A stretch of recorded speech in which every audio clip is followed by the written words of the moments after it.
मैंने सुन तो मुझे कुछ अजीब लगा, क्योंकि मयंक तो कभी मुझसे मिलने नहीं आती है और नहीं किसी भी लड़के से मिलती है, तो आज ये मुझसे क्यों मिलने आई है।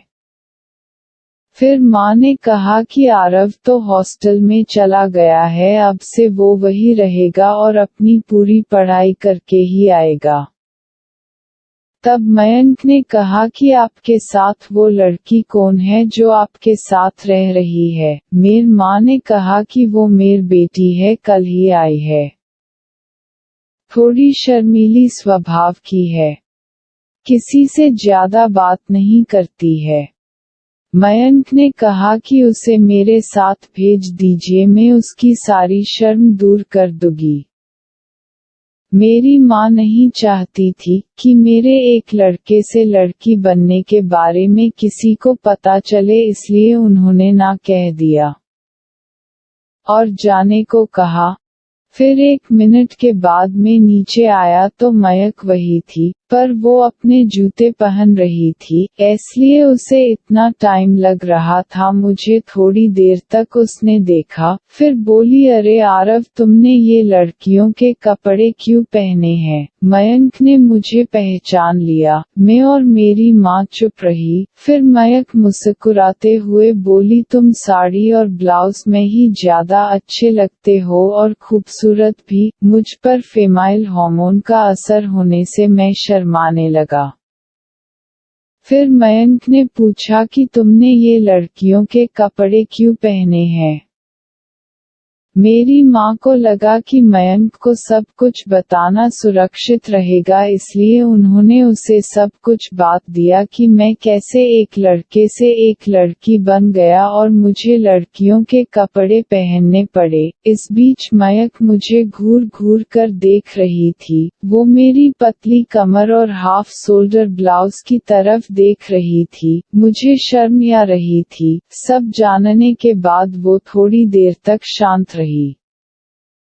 फिर बोली, आंटी, तो आरव अब आरुषि बन गया है, तो आप इसकी शादी किससे करवाएंगे। भले ही आरव लड़की बन रहा है, पर कहीं न कहीं वो मन से एक लड़का ही है। मयंक ने मेरी मन की बात कह दी। मैं भी अपने बारे में यही सोचता था। मेरी माँ ने कहा, इसलिए मैं भी बहुत चिंतित हूँ कि इसका आगे क्या होगा। आगे मयंक ने कहा, खैर अभी तो आप जैसा चल रहा है वैसा चलने दो, अगर मुझे कोई उपाय सूझा तो मैं आपको जरूर बताऊंगी। और फिर मयंक वह से चली गई। मैं खुश था, क्योंकि मैं भी ऐसा ही सोचता था। अगले दिन फिर मैं अपने रोज के काम करने लगा। आज मैंने एक लाल साड़ी और एक लाल हाफ साड़ी, बैकलेस ब्लाउज पहना था और हाथों में चूड़ियाँ, कानों में एयर रिंग और पैरों में पायल। साथ ही माँ ने मुझे नाक में जबरदस्ती एक नथ भी पहना दी। फिर मैं इन सब कपड़ों में ही घर का काम करने लगा कि तभी मैंने बाहर खिड़की से देखा कि मयंक और उसकी माँ मेरे घर आ रहे थे। मैं एक कमरे में जाकर चुप गया और खिड़की से ही सब सुन सकूं ऐसी जगह बैठ गया। मेरी माँ ने उनका घर में स्वागत और बैठने को कहा और चाय बना कर भी दी। फिर आने का कारण पूछा। मयंक की माँ ने कहा कि हमने आपके बेटे के बारे में पता चला और जानकर बहुत दुख हुआ, पर जो होना था वो तो हो गया, पर अब वो आगे कैसे जीना उसे ही तय करना है, तो हम आपकी मदद करना चाहते हैं।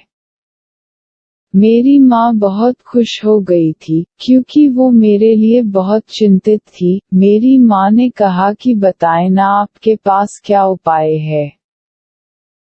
फिर मयंक की माँ ने कहा, जब आप 3 महीनों के लिए अपने गांव गए थे तो आरव हमरे साथ बहुत घुल मिल गया था और मयंक और आरव एक दूसरे को अच्छी तरह से जानते भी है, तो क्यों न इन दोनों की शादी करवा दी जाए। वैसे भी आरव को हम अपने जैसा ही मानते और वो मुझे और मेरी बेटी को पसंद है। मेरी माँ ये सुनकर बहुत खुश हुई, क्योंकि वो मेरी शादी जल्दी करवाना चाहती थी, क्योंकि मुझे लड़की मिलना मुश्किल था, पर ये बात सुनकर राजी हो गई और शादी के लिए